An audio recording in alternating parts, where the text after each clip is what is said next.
Merry meet, Annie here. Welcome to Monday on Pagan Perspective. Our topic this week is about after death and other life. We had a question from Shaneri Vu. Do you think that anyone can contact the dead or see the future? Or only a special kind of person can? Do you think we all have a gift like that we can learn to nurture? Or do we have to be born with it? I don't think it takes a particularly special ability to speak with those who have passed over. And the reason I think that is I think that individually we need that, we connect to that, or we do not. All of us have certain areas at which we are particularly in tune with energy. I'm very in tune to the energy of the here and now, to the world around me, the energy of life that surrounds me in the here and now. I'm not as in tune with that reflected energy on the other side, which includes the spirit of those who have passed over. I know that we can communicate with the dead. It does happen to me. I can reach out, and I have also been reached out to by those who are on the other side. My experience of it, though, is rather limited in the sense that it's not part of what I need in this life. I am very, very much rooted in the here and now. So it's not a talent, a skill I have wanted to work on or grow or deepen. I also have a personal relationship to the other side, which limits my communication with the other side, in the sense that I hope that when my time here is done, that I fully move on to the experience of what comes next. I don't want to be called back here. I don't want strings that attach me to this time and this place once I have moved on. So you can imagine, if that is how I feel about it while I'm still on this side, I'm not going to welcome somebody ringing my doorbell when I've moved to the other side, nor am I going to reach out that way very often in my life. So the talent or the skill that one might need comes from a feeling of relationship with the other side, and to specifically perhaps individuals on the other side. I'm going to say, no, it is not a talent that we all have. It's not an ability that we all have. I'm not going to say it's something we are born with or not born with. I do think it rises up out of our set of beliefs about what the other side is and the evolution of life once we've left this plane, and our need to be connected to those who have passed over. And I don't mean that in the sense of respect for the ancestors and looking for inspiration from those who have passed over who guided us in this life. I'm talking about having those specific conversations with those who have passed over, whether we knew them intimately or whether we reach out in a wider sense. I truly believe it happens.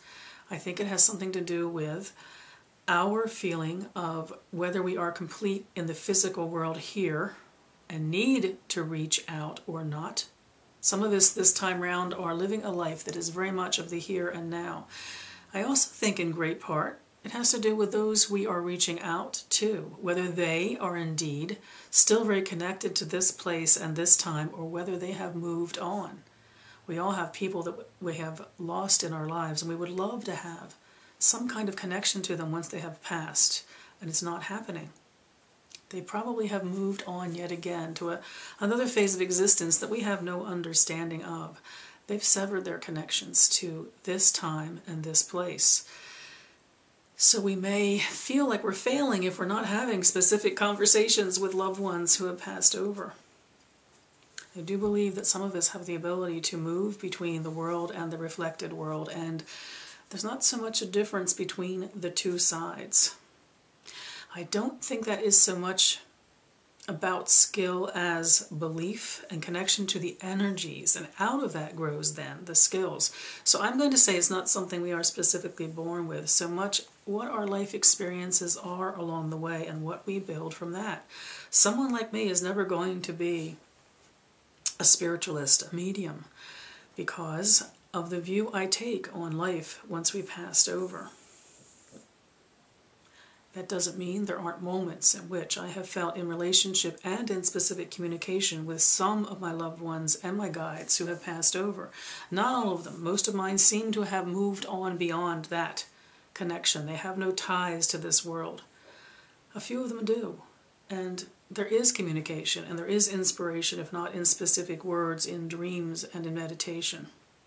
I hope that answers your question about that. Someone else who it appears no longer has a page but must have caught Kara's attention when she was collecting these questions asked, can pagans talk to mystical beings and spirits? And if so, do they get an actual spoken response?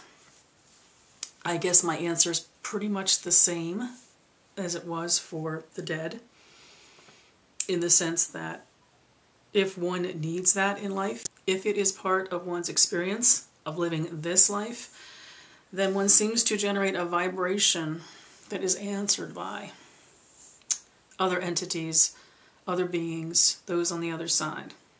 So the answer applies very similarly for me to those who have passed over who were once alive as it does to mystical beings and other spirits. Not so much skill level as the place we start from, what we believe in, the energies we relate to, how firmly we are physical beings of this world, and how much we are connected with the other side. And at times we can experience these. To me, it's not conversations. I have had conversations with guides who have passed over. Words. What's come back to me has felt like words, whether it's the way my brain perceives of it or it specifically is a conversation. But when it comes to a lot of these other beings that we don't really know, it's an energetic kind of a relationship more than a specific. We know the personality because we've known that person in life. It's more of an exchange of energy and emotion to me. It's like understanding the emotions of the animals or the plants in our lives. They don't necessarily have words for us. Words are a human thing. They don't need to waste time with words because they can share so much more in a feeling, an emotion, or an energy. Those two seem to be very connected in Kara's mind, the idea of speaking with those who have passed over or with mystical beings. So that's my take on that. Shaneri Vu, you also mentioned seeing the future. I have a concept of the future which is that we do not see the future.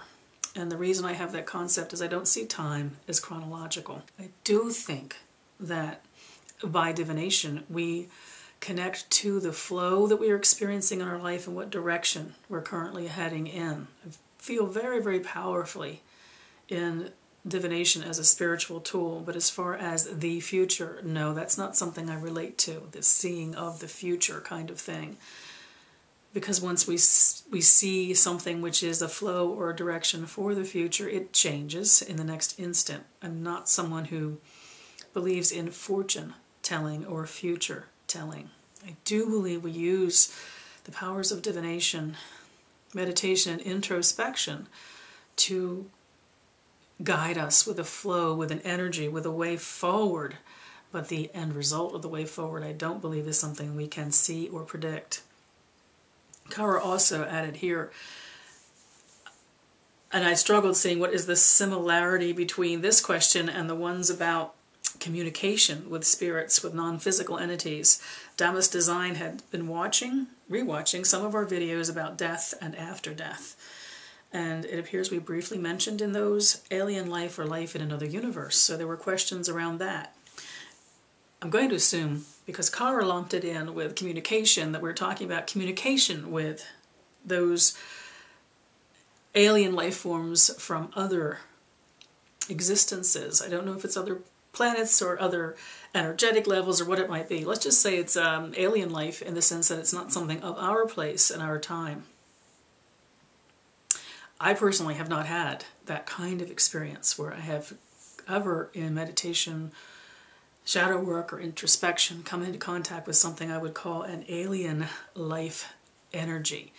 Everything I've come in contact with in my life has been either energy of this world or its reflection.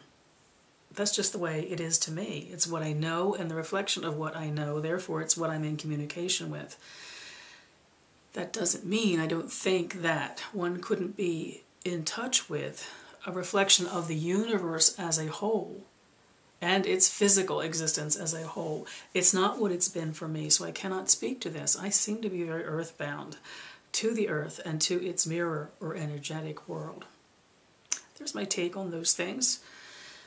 interesting questions comes from a personal place of not only what we need, but what we believe.